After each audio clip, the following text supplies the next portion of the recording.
الشیطان الرجیم بسم اللہ الرحمن الرحیم ربما یود الذین کفروا لو کانوا مسلمین ذرهم یأکلوا ویتمتعوا ویلہہم الامل فسوف یعلمون۔ دیکھو میرے بھائیو، دنیا کے اندر بہت ساری قومیں ہیں، ایک ہے مسلمان قوم۔ اللہ کا اتنا بڑا احسان ہے، ہم تھوڑی دیر سوچنا چاہیے ہم کو کہ اللہ نے بغیر مانگے ہمیں مسلمان کے گھر میں پیدا کر دیا۔ اگر کسی یہودی کے گھر میں، کسی کافر مشرک کے گھر میں، عیسائی کے گھر میں پیدا کر دیتا، ہم کیا کر لیتے؟ اسی پر زندگی گزارتے، اسی کو سچا مذہب سمجھتے، اسی پہ مر جاتے۔ اللہ کا بہت بڑا احسان ہے کہ ایمان جسی دولت سے ہم کو نواز دیا ہے۔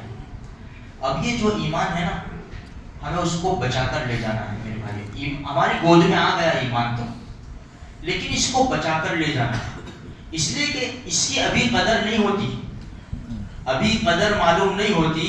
جو قرآن کریم کے 14ویں پارے کی 2 آیتیں میں نے آپ کے سامنے پڑھی، اس میں کیا کہا گیا کہ جب قیامت کا منظر ہوگا نا، جب سب سامنے آ جائے گا، ابھی تو غیر مسلم تو جھٹلاتے ہی ہے آخرت کو کہ کچھ بھی نہیں ہے،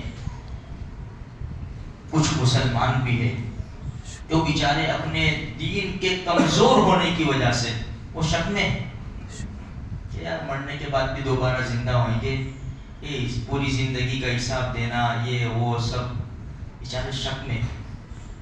اللہ ہم سب مسلمانوں کے ایمان کو مضبوط بنا دے گا۔ تو قرآن کہتا ہے اس وقت اس سارا منظر دیکھیں گے نا تو ربما یود الذین کفروا لو کانوا مسلمین، اس وقت کافر تمنا کریں گے کہ کاش وہ مسلمان ہوتے۔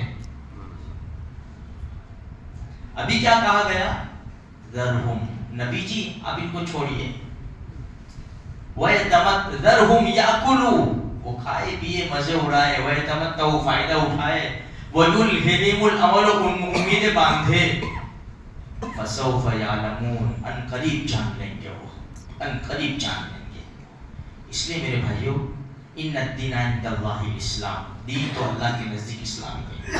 ومن یبتغ غیر الاسلام دینا فلن یقبل منہ، جو اسلام کے علاوہ دوسرا مذہب لے کر آئے گا قبول نہیں کیا جائے گا۔ اس لیے اللہ نے ہم کو موقع بھی بہت دیے، ہم سب گنہگار ہیں لیکن ایسے موقع بھی دیے۔ ابھی 1 مہینہ باقی ہے رمضان کا، جو دعا ہے نا اللہم بارک لنا فی رجب و شعبان و بلغنا رمضان، اللہ اس میں ہمیں شامل فرما دے، رمضان نصیب فرماوے اور اس کی قدر کرنے کی اللہ پاک توفیق نصیب فرماوے۔ تو ایسے مہینے دن راتیں اللہ دیتا ہے تاکہ ایک جھٹکے میں تم اپنی ساری زندگی کے گناہ معاف کروا لو۔ لیکن ایک بات ہم ذہن میں لے کے چلے، ایک حقوق اللہ ہے، اس کا دروازہ تو کھلا ہوا ہے، ایک حقوق العباد ہے، کسی کی زمین دبائی، کسی کا لے لیا، جس کا حق تھا نہیں دیا، وہ دعاؤں سے کام نہیں چلے گا، ہو بھائی وہ تو ادا کرنا پڑے گا۔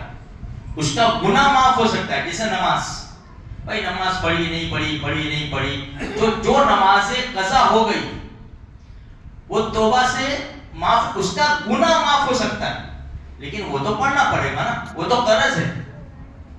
دعا مانگنے سے قرض معاف نہیں ہوتا۔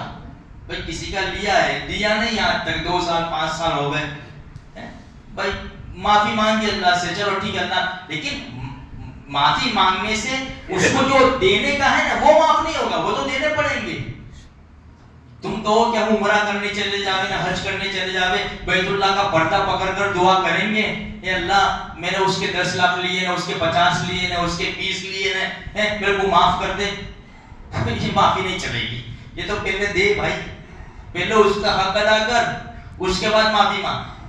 تو میرے بھائیو، اللہ پاک اسے موقع دیتا ہے کہ ہم اپنی زندگی کے گناہ معاف کرواوے اللہ سے، تو ہم مسلمان ہیں، اس کی قدر کریں۔ یہ جو مبارک مہینے، مبارک دن آتے ہیں نا میرے بھائیو، اللہ تبارک و تعالیٰ سے خوب مانگیے اللہ سے، اور آئندہ یہ نیت کرے کہ اے اللہ تیرے حکم کے مطابق اور پیارے نبی صلی اللہ علیہ وسلم کے طریقے کے مطابق ہم زندگی گزاریں گے۔ اللہ پاک مجھے آپ کو سارے مسلمانوں کو عمل کی توفیق نصیب